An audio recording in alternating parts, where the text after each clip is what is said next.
Devant moi. Moi, et moi. Regarde-moi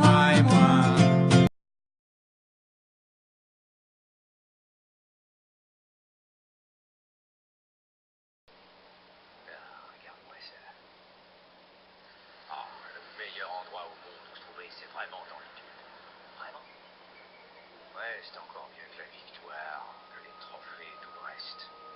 Être dans le tube, c'est le summum de tout pour les surfeurs.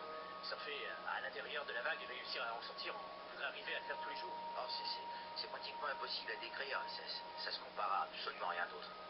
C'est une sensation que très peu de personnes vont avoir la chance d'expérimenter et c'est ce qui fait que c'est si unique. Après, on passe notre temps à essayer de s'en rappeler. On est genre, j'espère jamais l'oublier, j'espère pouvoir le revivre encore. C'est totalement addictif. Une fois que t'es à l'intérieur, tu peux plus jamais en sortir.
Avec le temps, les lapins se sont habitués au bruit des machines.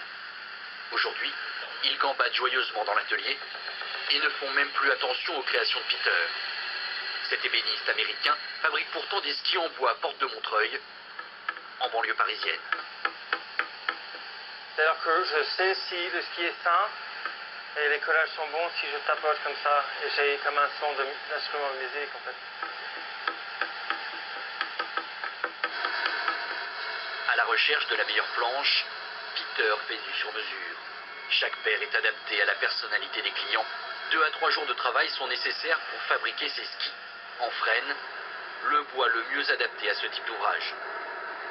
L'amortissage est magnifique, l'élasticité est magnifique et il suffit de le compenser avec des fibres modernes juste suffisamment pour pas que ça travaille et que ça casse et on tire tous les avantages de cette belle matière naturelle. Peter fabrique du mobilier pour vivre et des skis pour le plaisir. Le lapin sur le toit, sa marque, The Rabbit on the Roof, comme il dit, a déjà une jolie réputation. Bon flex. Ok. Dans le massif de la Meige, un domaine de haute montagne fréquenté par les freeriders, les skis en bois font un tabac. Le bouche à oreille fonctionne à merveille. Sur la piste, des clients viennent le voir et négocient des essais. Il y aura un peu plus de visu. Voilà. On va bien un petit test. On va profiter. Tu vas goûter au plaisir du bois massif. Hein. Ces skis sont conçus pour la poudreuse et les terrains peu fréquentés. Peter s'adresse à une clientèle exigeante, à la recherche de nouvelles sensations, de bons skieurs. C'est agréable dans la forêt quand on prend un peu de vitesse, on les sent bien sous le pied, ils réagissent bien. Ouais. Peter fabrique seulement une vingtaine de paires par an. Il vend ses skis à 1 millier d'euros, mais assure à ses clients des sensations uniques sur la neige.